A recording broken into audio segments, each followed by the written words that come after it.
오늘 이 시간 하나님께서 우리에게 주신 말씀을 보겠습니다. 창세기 1장 1절의 말씀입니다. 태초에 하나님이 천지를 창조하시니라 라고 말씀하고 있습니다. 자, 오늘 이 말씀은 우리가 원문을 통해서 볼 때 더 확실하게 알 수가 있습니다. 자, 히브리어 원문에는 이렇게 기록하고 있습니다. 베레시트 바라 엘로힘 에트 하샤마임 베에트 하 에레츠라고 기록하고 있습니다. 성경에서 제일 먼저 들어가는 문은 창세기입니다. 창세기를 통해서 하나님의 구원의 역사가 시작되게 됩니다. 그런데 하나님께서는 창세기 1장 1절을 통해서 모든 성경의 역사를 계획하시고 구속의 역사를 이루시는 계획도라는 것을 우리가 깨닫게 됩니다. 인간도 건물을 짓기 위해서 미리 설계도를 그리고 난 후에 건물을 실제로 짓기 위해 착공하게 됩니다. 그런데 하나님께서 전능하신 분이 설계도 없이 구속의 역사를 만들어 가시지는 않습니다.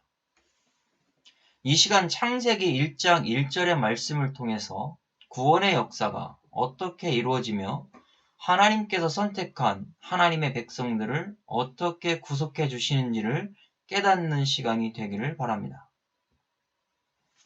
하나님께서는 태초라는 단어를 사용하시면서 제일 먼저 사용한 단어가 히브리어 알파벳 베이트입니다. 히브리어의 제일 처음 글자는 알레프인데 베이트를 사용하고 있습니다. 그 이유가 무엇일까요?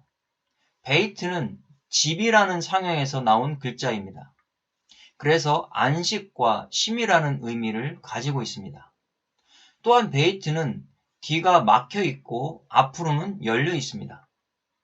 이것을 통해 볼 때 하나님의 태초의 시작은 모든 설계도가 끝이 났고 직접 하나님께서 무한하신 시간에서 유한의 시간으로 들어오고 있다라는 것을 나타내고 있습니다.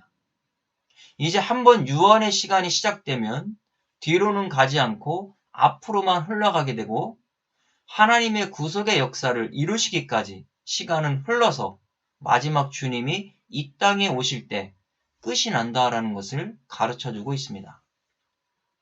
하나님의 계획은 이 땅에서 천국과 같은 안식이 있기를 원하셨습니다. 인간과 함께 영원한 지상천국을 만드시려는 의도가 있었습니다. 이것이 베이트라는 집에서 알 수 있습니다. 그런데 인간의 불순종으로 인해 지상천국은 무너지고 말았습니다. 그래서 타락한 인간들은 더 이상 쉼과 안식을 누리지 못하게 되었습니다. 이것을 이루시려고 오신 분이 바로 예수 그리스도입니다. 이것도 태초라는 단어에 이미 하나님의 계획 속에 포함되어 있습니다. 태초라는 단어의 끝에 있는 글자는 타브입니다. 타브는 십자가 표시라는 상형에서 왔습니다. 그래서 생명 계약, 사역 완수, 죽음이라는 의미를 가지고 있습니다.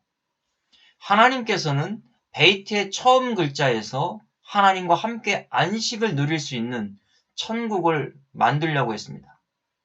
그런데 이것이 인간의 타락으로 인해 하나님과 함께 살 수 없으므로 하나님은 십자가에 달리실 예수 그리스도를 마지막에 준비하셨습니다. 예수님을 통해 봉인되어 있던 구원의 역사와 아담으로 인해 죽었던 하나님의 백성들을 새로운 생명으로 탄생시켜 주셨습니다. 그런데 아담으로 인해 죽었던 자를 위해 예수님께서 자신의 몸을 죽음으로 하나님과 생명이 계약된 자들이 살아났다라는 것을 우리가 알 수 있습니다. 그렇다면 시간은 언제까지 흘러가게 될까요? 1차적으로는 하나님이 이 땅을 창조하시고 나서 예수 그리스도께서 이 땅에 오셨던 때까지 구속의 시간은 계속 흘러가게 됩니다. 그리고 예수님께서 십자가에서 죽으시고 부활하시고 승천하심으로 이제 다시 이 땅에 재림하실 때까지 시간은 흘러가게 됩니다. 그럼 이 유한한 시간이 멈출 때는 언제입니까? 마지막 주님이 이 땅에 오시면 이 유한한 시간은 끝나게 됩니다.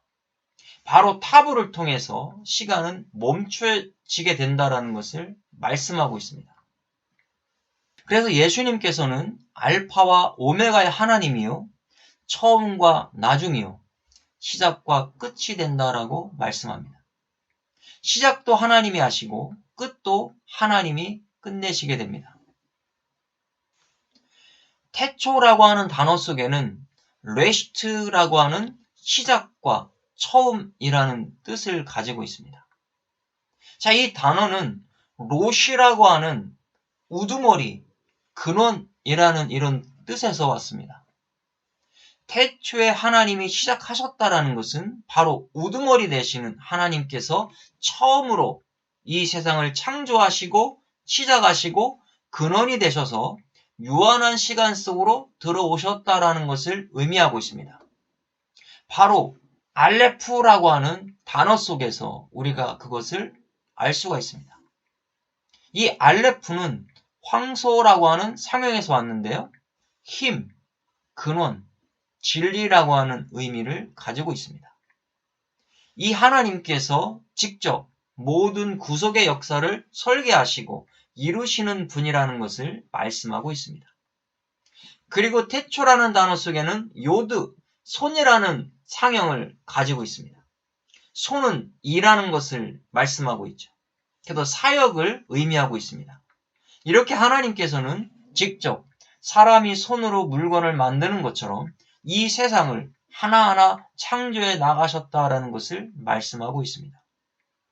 1절에서 태초는 하나님의 완전한 계획도인 것을 알 수 있습니다. 태초라는 단어에는 쉰이라고 하는 글자가 들어가 있습니다.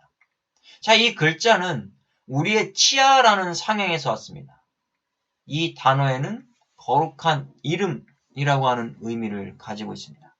거룩한 하나님께서 이제부터 모든 하나님의 계획은 끝났고 준비한 모든 것들을 끝이라라고 발송하여 이제부터 창조해 나가실 것을 나타내주고 있는 것입니다. 그런데 태초라는 단어에서 중요한 사실을 하나 발견하게 됩니다. 하나님께서는 이미 인간을 창조하시기 전에도 타락할 것을 알고 계셨다라는 겁니다. 자, 그 이유가 인간 스스로는 절대 죄가 있어서 구원할 수 없다라는 것을 알고 계시기 때문입니다. 그래서 아담의 씨로는 절대 구원을 받을 수 없고 구원자가 나올 수 없다라는 것을 하나님은 아시고 여자의 후손에서 하나님은 구원자를 준비하고 있습니다. 태초라는 단어의 첫 글자와 마지막 글자를 붙이면 바트라고 하는 딸, 여자, 처녀라고 하는 단어를 우리가 볼 수 있게 됩니다. 바로 이 단어를 통해서 하나님께서는 여자의 후손으로 오실 예수 그리스도를 준비하셨다라는 것을 알 수가 있습니다.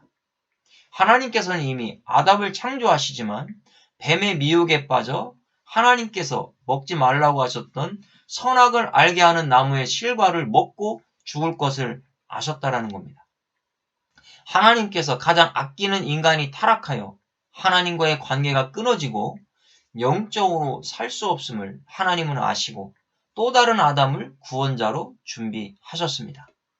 그분이 바로 예수 그리스도입니다. 이분은 아담의 씨로 나오지 아니하시고 여자의 후손으로 나왔다라고 예언되어 있습니다.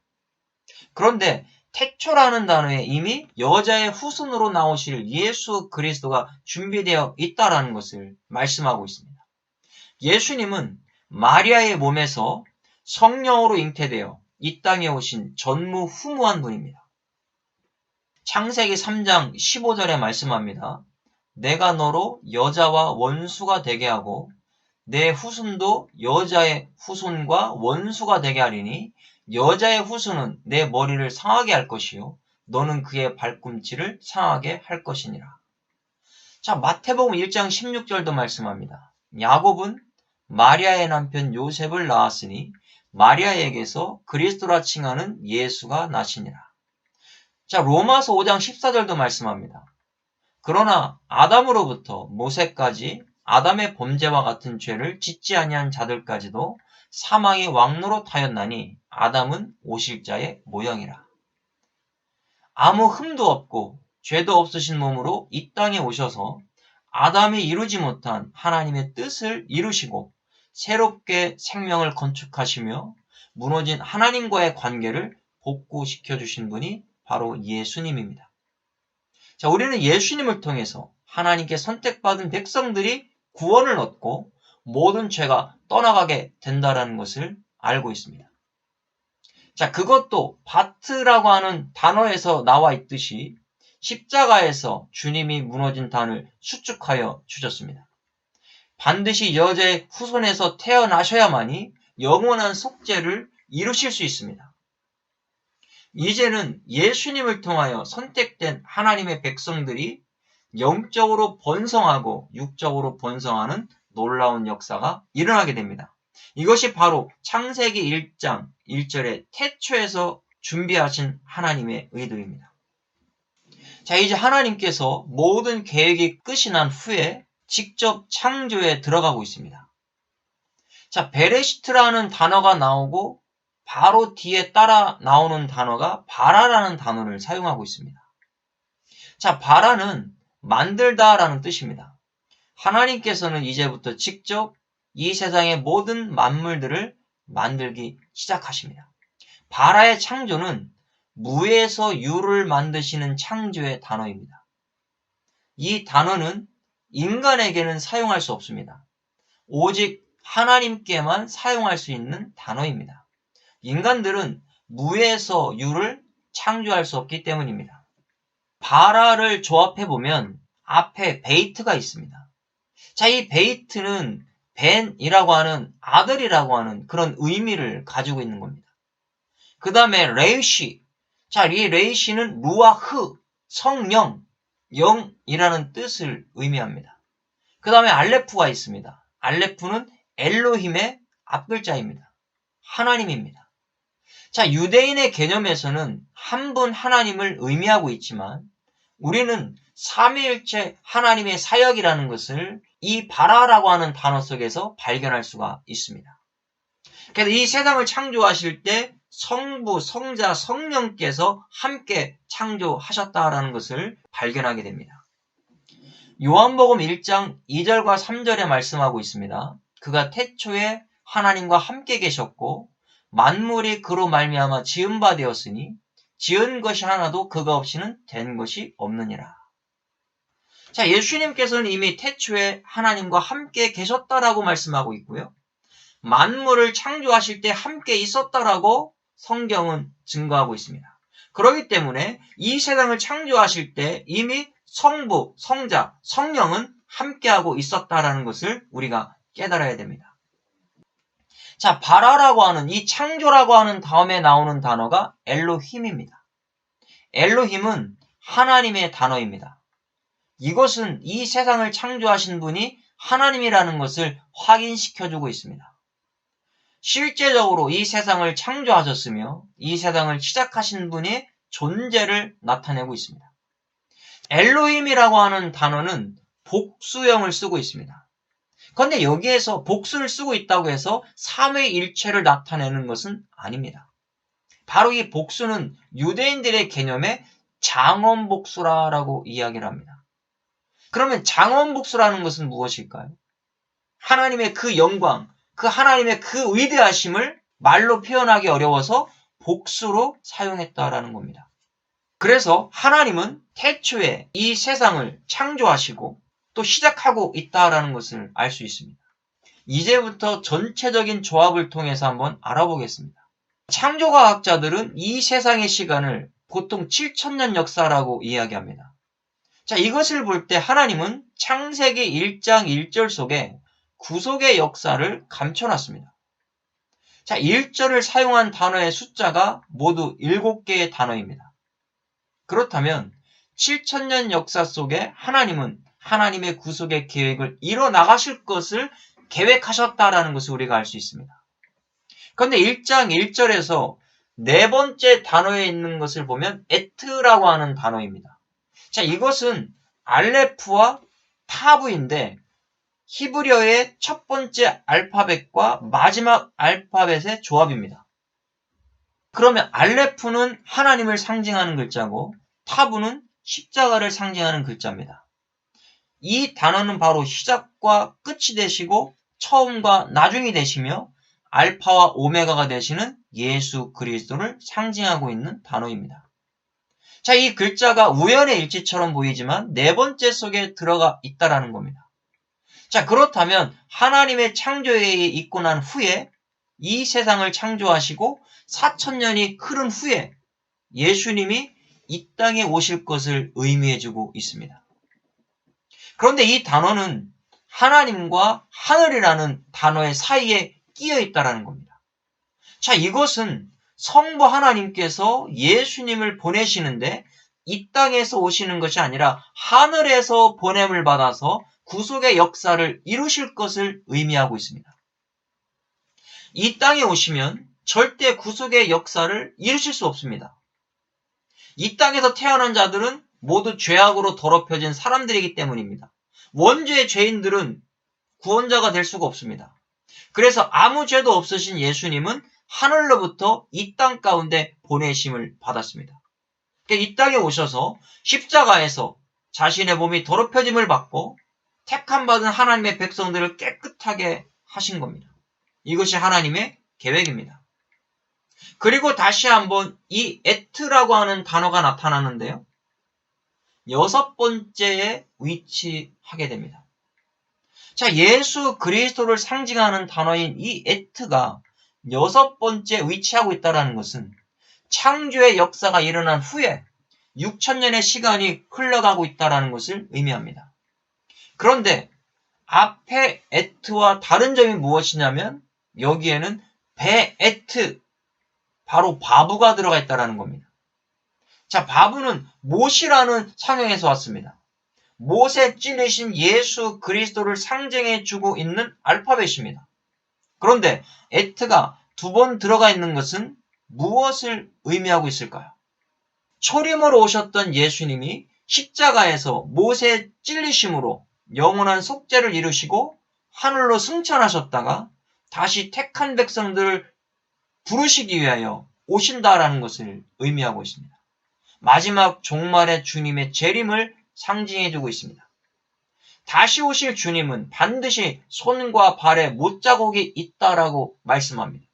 현재 많은 그리스도가 자신이라고 말하는 사람들이 있습니다. 그런데 그들에게는 손과 발에 못자국이 없습니다. 마지막 재림하실 예수 그리스도는 반드시 손에 못자국이 있다라는 것을 말씀해 주고 있습니다. 그런데 이 단어는 하늘과 땅 사이에 위치하고 있다는 겁니다. 그럼 예수님께서는 부활하시고 하늘로 승천하셨다가 이 땅으로 구름 타고 다시 오신다라는 것을 의미해주고 있습니다. 그렇다면 우리는 마지막 종말의 때를 살고 있다는 것을 깨달아야 합니다. 신앙을 지키면서 구원의 확신을 가지고 신부로서 신랑을 기다려야 합니다. 요한복음 20장 27절에서 28절에 말씀합니다. 도마에게 이르시되 내 손가락을 이리 내밀어 내 손을 보고 내 손을 내밀어 내 옆구리에 넣어보라. 그리하여 믿음 없는 자가 되지 말고 믿는 자가 되라. 도마가 대답하여 이르되 나의 주님이시요 나의 하나님이시니이다. 도마가 예수님이 없을 때 부활하신 예수님이 제자들에게 나타났습니다. 그리고 도마에게 부활하신 예수님을 보았다라고 말했을 때 자신은 주님의 못자국을 보지 않으면 믿지 못한다고 했습니다. 그러고 난 후에 부활하신 예수님께서 도마에게 나타나셔서 자신의 손을 예수님의 손과 옆구리에 넣어보라라고 말씀하시면서 믿음 없는 자가 되지 말고 믿는 자가 되라라고 확인시켜 주셨습니다. 마지막 날에 이 땅에 오시는 예수님은 반드시 손과 발에 못자국이 나 있습니다. 이 못자국으로 주님을 확인할 수 있습니다. 만약에 못자국도 없다면 자신이 그리스도라고 한다면 이 사람은 가짜입니다. 못자국이 없으면서 십자가에 달린 적도 없으면서 어떻게 자기가 그리스도라고 말할 수가 있습니까?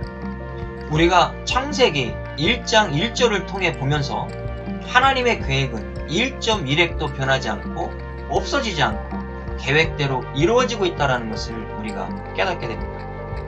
현재 우리는 마지막 종말의 때를 살고 있습니다. 그렇다면 이 말씀을 통해서 나의 신앙과 믿음이 어떻게 해야 될지를 이 시간 우리는 고민해야 합니다. 주님은 반드시 이 땅에 오신다고 했습니다. 구름 타고 강림하십니다. 그렇다면 우리는 신부의 자격이 있는 사람들이기 때문에 부지런히 신랑을 맞이할 준비를 하시면서 정말 예수님을 기다리는 저와 여러분들이 될 수 있기를 주님의 이름으로 축복합니다.